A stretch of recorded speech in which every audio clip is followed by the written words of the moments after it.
my name is Elise, and welcome back to another week with the Foundry Kids, and welcome to week 4 of our Bounce Back series.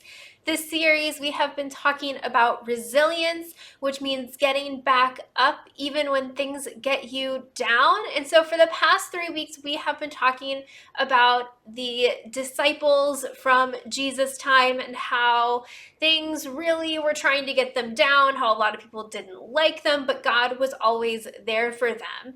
And the disciples were not the first people in the Bible that had people not really like them or things not really go their way, but God was still there for them. So that is actually what we're going to be learning about today. We're going to be learning about a bunch of people that came before Jesus who had to be resilient.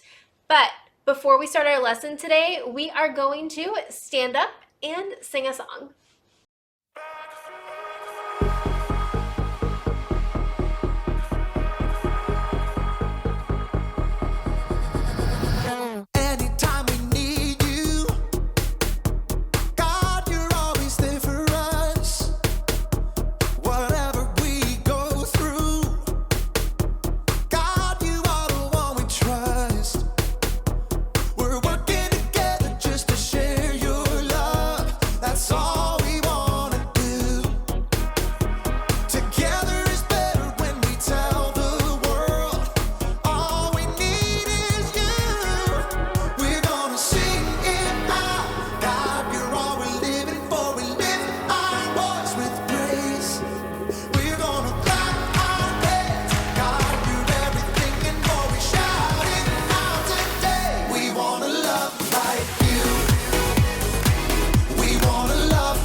Our lesson today comes from the book of Hebrews, which is in the New Testament of the Bible, and it's Hebrews chapter 11. And I'm going to read the first 2 verses for you guys today, and then we are going to get into our lesson. And it says, "Now faith is being sure of what we hope for and certain of what we do not see. This is what the ancients were commended for." And when they say the ancients, they're going to talk about like Moses and Joseph and Abraham and all of those guys from way back in the beginning of our Bible. That's who we're going to be learning about today, because things didn't always go their way, but God was still with them, and that can teach us a really important lesson. So let's learn more about them.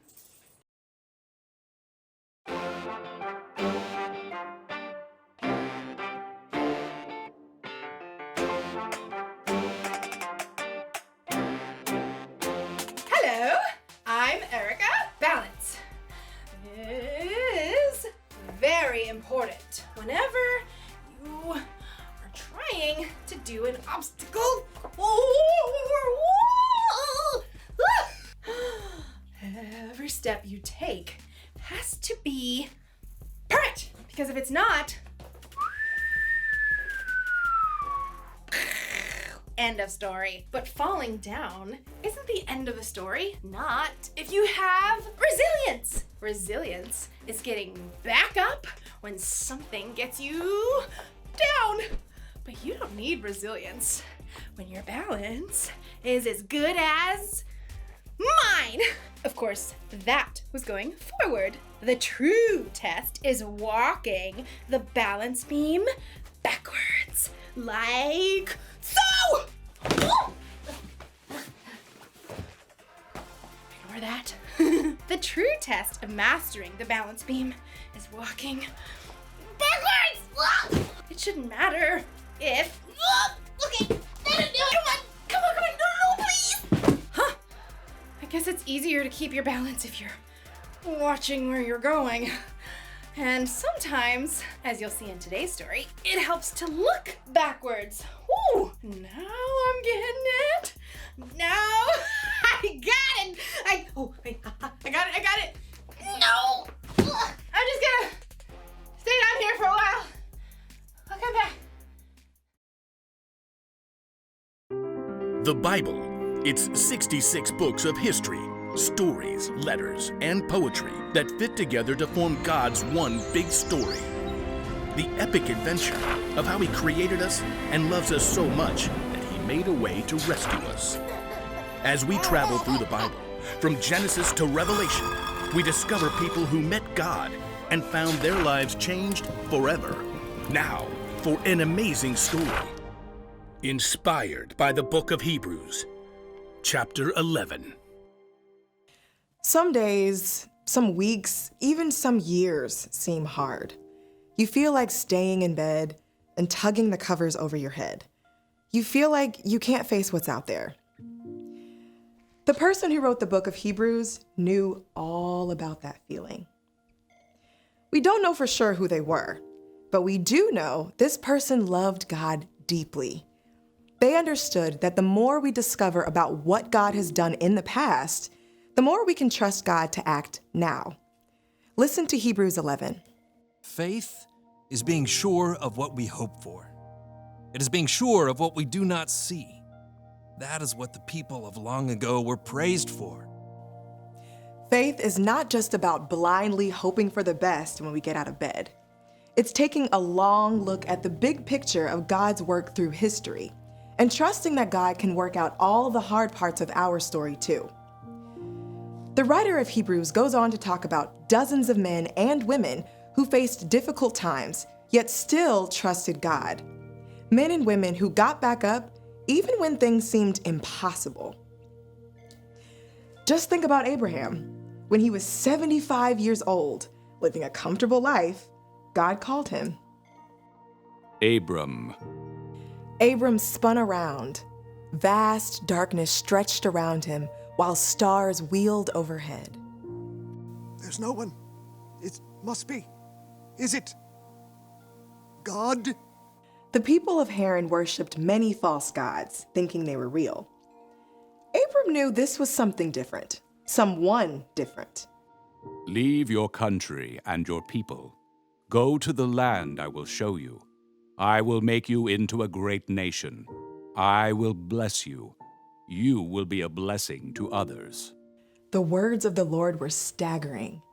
Though Abram had no children now, God promised him enough kids and grandkids to fill an entire country. Okay, God. We read in Hebrews, Abraham had faith, so he obeyed God. He did it even though he didn't know where he was going. Abraham listened. Abraham trusted God, and his journey of faith into the unknown led to God's miracle gift of a son, Isaac. In fact, the entire story of God's people starts with Abraham's simple act of faith. Now let's take a look at Abraham's great-grandson, Joseph. Joseph had faith. Joseph was Daddy's favorite, with a colorful coat to prove it. He was even cocky enough to share his dreams with his older brothers. There were 11 stars. That's you guys bowing down to me. Joseph's brothers were so angry, they sold him as a slave. Joseph ended up in faraway Egypt, forced to work hard. But instead of sulking, he made a choice to trust God. He forged ahead and did the work in front of him. Over the years, Joseph's situation changed from good to bad, to good to bad, to good again. In each case, Joseph got back up again and trusted God to work out his story. In the end, Joseph was made second in command to the Egyptian Pharaoh. I'm putting you in charge of the whole land. In this position, Joseph was able to save his entire family, God's people, when a famine struck. Hundreds of years later, God's people, the Israelites, had grown into a great nation, but they were forced to work as slaves. So God called a man named Moses. Moses had faith. Moses, an Israelite, had been raised as the Pharaoh's grandson, but when he grew up, he ran away from Egypt. He lived a quiet life until God called him from a burning bush. Moses. Moses. Here I am. Don't come any closer. Take off your sandals. The place you are standing is holy ground. Moses was an old man by this time. He probably didn't want to start a brand new adventure, but God called him to face down the Pharaoh of Egypt. The Lord says, let my people go. Moses chose to trust God. He led the Israelites out of Egypt and through the waters of the Red Sea, even as the Pharaoh chased them. For 40 years, Moses led the Israelites through the desert, facing attacks from the outside and complaints from the people. We had it better in Egypt. And at long last, Moses himself was able to glimpse the land God had promised Abraham so long before. Abraham, Joseph, and Moses are just a few of the people we read about in Hebrews. Enoch, Noah, Rahab, Gideon, Samson, David, Samuel, and the prophets. These people did amazing things through faith. But faith in God doesn't mean that everything will work out perfectly. It means we can keep going because God knows the end of the story and promises to make everything right, both for these individuals in Hebrews, but also for us. We have an incredible opportunity. When we choose to trust God and get back up, we continue the story of these amazing men and women in Hebrews. And no matter what we face each day, we can know that God has planned the perfect end to our story.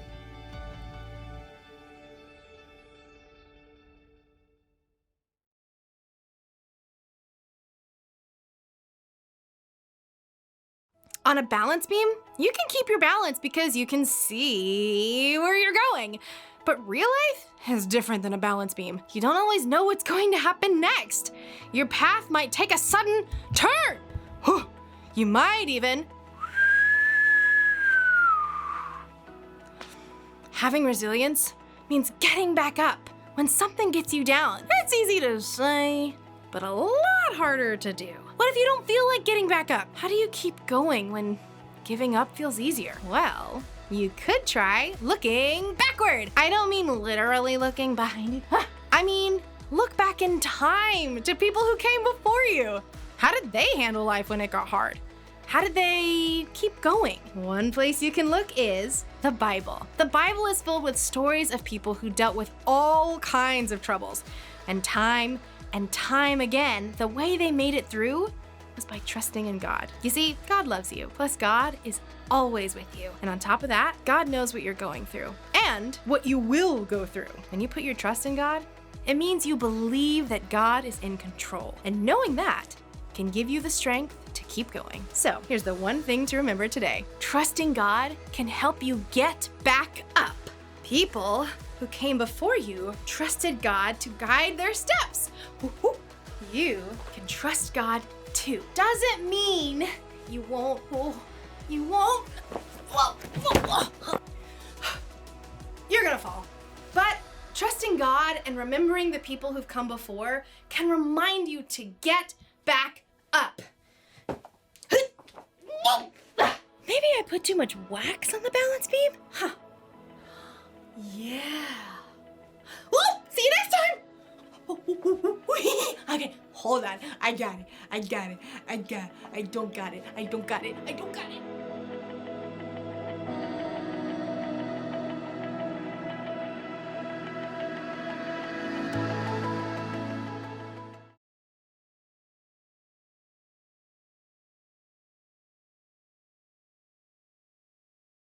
Learning about the people who came before us and even the people who came before Jesus's time can be really helpful, because the more we can trust God for what he did in the past, the more we can trust God now. I know that God isn't going to leave me because he didn't leave all of these people in the Bible. Like, there's a lot more than who we just talked about. And so I know that God is always going to be there for me, just like he was there for all of these people we just learned about today. I hope that you guys can practice trusting God this week. And before we go, we have one more week with our memory verse after this week. So I'm going to read it for you guys and see if you guys have it memorized yet. It's Isaiah 40:31, and it says, "But those who hope in the Lord will renew their strength. They will soar on wings like eagles. They will run and not grow weary. They will walk and not be faint." So that's our memory verse for the month, Isaiah 40:31. We're going to have one more week with our memory verse, and then we're going to start a brand new memory verse. So I hope you guys have been enjoying this series. I know I have, and I'll talk to you next week. Okay, bye.